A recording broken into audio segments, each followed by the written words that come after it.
Yaani wewe wewe ufanye dhambi hadi shetani pia kukatae.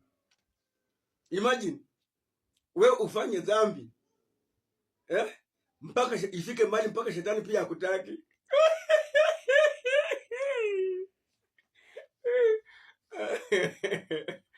Hey, ufanye dhambi. Usijiulize maswali wewe. Wewe mwenye wangu unanifuatilia kuanzia mwanzo mpaka mwisho. Nafurahianga kufuatilia mafunzo yangu. Ifike mahali ufanye dhambi mpaka shetani pia amekukataa.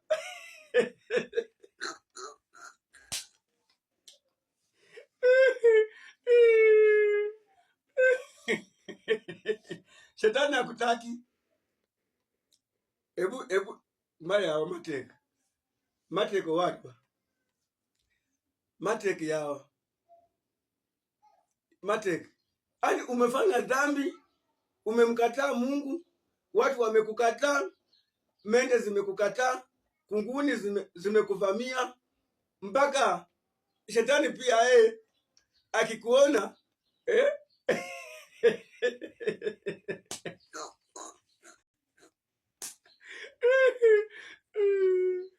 ani shetani pia akikuona umbutanga ta wita kama bele shetani pia akikuona na anatoroka. Oh my God.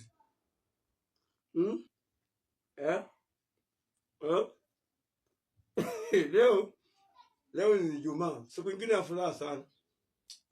Unajua unaikosa ingine nikisoma Biblia uanze nakaa chini najiuliza maswali. Ushafungua Biblia usome kwa nyumba peke yako na unaanza kucheka tu. Nakwambia jana naye nimecheka. Usiku.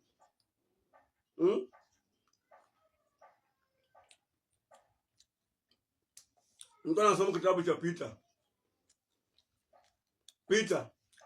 Petero.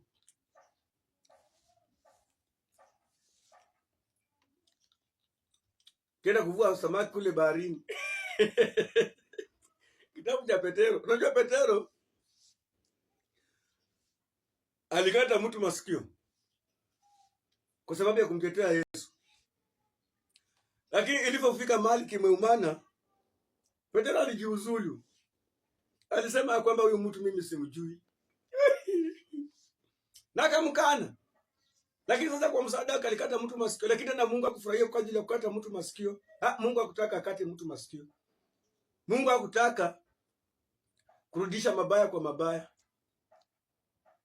Na wewe angalia zile nyaunya Yesu alikuwa anakula kwa sababu tu ya dhambi zetu. My friend, Yesu alikula nyaunya. Ingata kusema kweli, hata ingekuwa wewe mwenye unanitazama. Ingekuwa tu wewe mwenye unanitazama.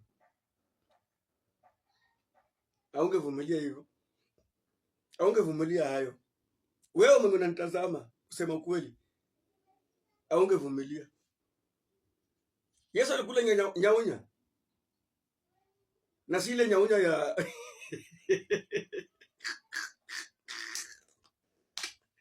saa ingine inakuanga ngumu, saa ingine inakuanga ngumu kabisa. Hadi saa ingine inakuanga ngumu. Saa ingine fungua simu yako tu leo.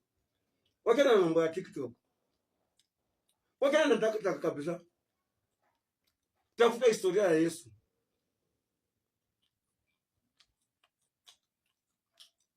Anza kutazama hiyo video kuanzia mwanzo mpaka mwisho. Utapata wenye Petero alikuja.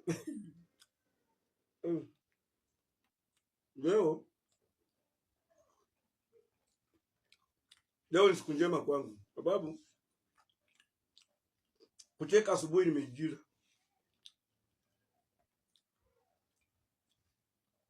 Kucheka asubuhi ni miujiza. Na nawaambia isifike mahali hata wewe ufike kwa pointing. Sasa hata wewe lakini shetani hataki mambo yako. Wewe ufike mahali mpaka pia wewe shetani hataki mambo yako. Utajuaje shetani hataki mambo yako? Niulize swali hapa kwa comment section. Utajuaje pia wewe shetani hataki mambo yako? Utajuaje shetani hataki mambo yako?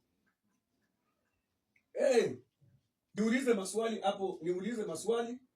hapo kwa comment section. Utajuaje pia wewe shetani hataki mambo yako? Utajuaje shetani hataki mambo yako? Sai hakuna mchezo. Fanya kazi yako, rudi kwa nyumba, chukua Biblia, soma. Sai rafiki wa ukweli ni Yesu. Ya rafiki wako wa karibu hapa duniani ni kanisa. Rafiki wako wa ukweli hapa duniani ni kanisa. Hivi ndanga mabere. Mnafanyaga saa nyingine mpaka naongea Kijaluo. Leo nimeongea Kijaluo sababu najua kama shetani anaweza fika mahali hata yeye akukatae sababu ya dhambi zako zimekuwa mingi.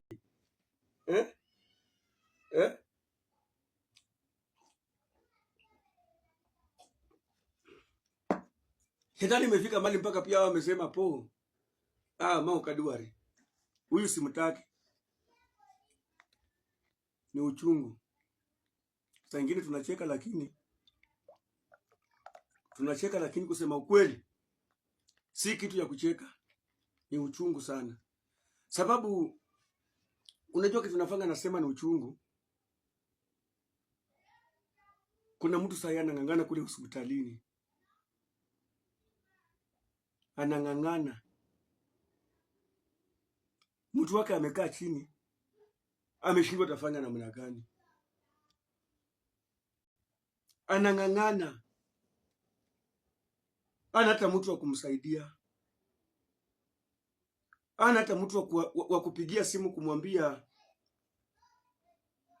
nitafanya namna gani? Ana hata mama wala baba wa kumtuliza. Mdomo imefungwa. Mpaka hata mawazo imeanza kupotea. Ameshindwa tafanya namna gani? Lakini hajapata ule mtu wa kumwadvise kumwambia tafuta Yesu. Ama kuna siku alikuwa anaambiwa, anasikia video kama hizi zangu, anapuuza tu. Sasa imefika mahali zile advice alikuwa anapatiwa na watu anaanza kuzikumbuka. Kama ningesikiliza venye Musa alikuwa ananiambia ya kwamba rafiki wangu wa karibu na rafiki wa kweli ni Yesu, ningesonga kwenye kiwango kingine. Lakini sasa alikataa na akakataa. Hakutaka kusikiliza. Na ninasemaga tu kwa nafasi mzuri, tafadhalini tumkimbilie Yesu. Kama mambo yajaanza kukua magumu, tumkimbilie Yesu. Wewe ambao unanitazama, uko na nafasi ya kuongea. Wewe ambao unanitazama, uko na nafasi na nguvu ya kutembea ukaenda kanisani. Wewe ambao unanitazama, uko na fedha lakini pesa zako haziwezi kupatia amani. Tafuta Yesu. Rafiki wa ukweli asiyebadilika, rafiki wa ukweli asiyekusengenya, rafiki wa ukweli asiyekubariki na ananungunika ni Yesu. Tafuta Yesu. Tafuta Yesu. Tafuta Yesu. Tafuta Yesu. Hiyo kansa inasikusumbua. Hiyo ulcer inakusumbua. Hiyo pressure ambayo imepanda. Hiyo pressure ambayo imepanda. Hiyo pressure ambayo imepanda. Tafuta Yesu.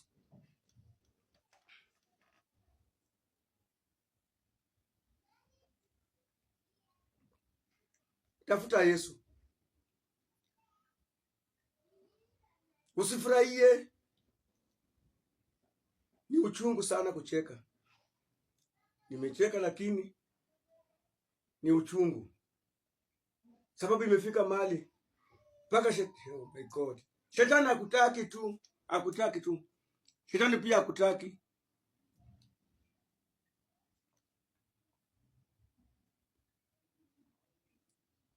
Anza kujiuliza maswali. Ndio unaona saa hii matapeli wamekuja. Mtu anakudanganya amekutumia pesa. Mtu anakudanganya amekutumia pesa, kumbe ni matapeli. Unaenda kwa M-Pesa yako sasa unaweka pin, anakuibia zile ambazo uko nazo zote. Mambo yamegeuka. Serikali imegeuka, imeanza kubomoa makanisa. Wameanza kupiga wachungaji vita. Mambo ni magumu. Kusukaka kwa ndoa imekuwa ngumu. Watu wanaoana, akioa leo kesho bibi ameenda. Msichana anaoleka leo, akioleka kesho kutwa ametoroka kwa ndoa yake. Na ajui nini kile ambacho kimemtoa pale. Akishafika kwao tena anaanza kuregret. Tutafanya namna gani? Tutafanya namna gani? Tukimbilie makanisani.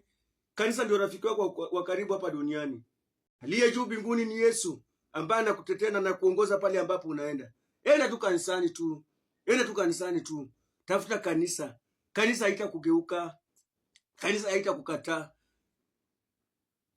Lazima utapata pale wawili watatu ambao utasimama na wewe na kukutuliza. Rafiki wa kweli saa hii ni kanisa. Na unapoenda pale kanisani, jifunze kwanza na kitu. Usiende mkono bure.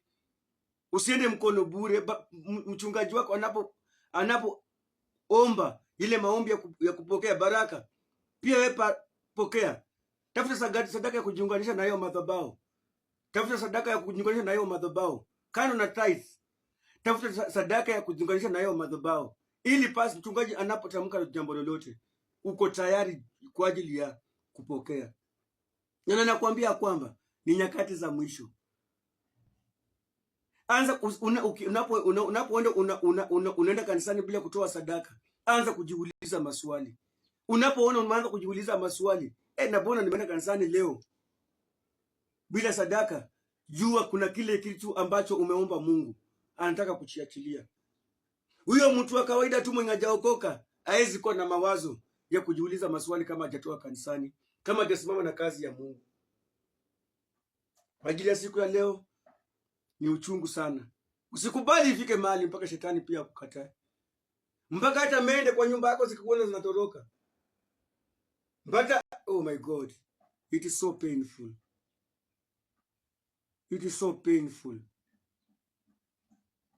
It is so painful. Mbali na kuombea, wacha Mungu aingilie. Wacha Mungu akuachilie huru, akuonyeshe njia. Wanao kuchanganya kwa ndoa yako, wanao kutenganisha na Mungu, wanao kuambia mambo mabaya na wachungaji, wacha Mungu akuondolee hiyo roho katika jina la Yesu. As when you pray, just believe. Na ujua kwamba Mungu anaenda kufunga kile ambacho kimekufunga, kile ambacho kimefunga sadaka zako au hawataki. Haya mapepo hayataki kusimama na makazi ya Mungu. Today I release in the name of Jesus. Wacha Mungu akuonekanie na Mungu akaweze kukubariki. Na ukubali hii mwaka 2026. Hii mwaka 2026. Shetani asikukatae pia. Kubali kumuingiza Roho Mtakatifu katika maishani mwako. Asanteni sana na Mungu awabariki. Ikiwa ndani ya Amani TV, Mula Chake ana aibu. Ikiwa ndani ya Amani TV, Mula Chake ana aibu. Tunakaribisha pale Synagogue Kenya, hapo Mlolongo, semi inaitwa Katangaika. Na wewe mwenye uko mbali kwa nchi ya Kenya, to search Ebenezer TV by Prophet MK Lazarus. Ebenezer TV by Prophet MK Lazarus. Hii yangu binafsi inaitwa Amani TV, Mula Chake hana aibu. Asanteni sana. Maisha yangu mimi hakuna jambo ambalo naweza. Mimi nilijiuzulu nikaambia Mungu, hakuna jambo lolote ambalo naweza kama si wewe. Asanteni sana na Mungu aweze kuwabariki. Wanaonitazama kila siku kwenye mitandao, ninawashukuru na wacha Mungu aweze kuwabariki. Nikiwa ndani ya Amani TV, Mula Chake hana aibu.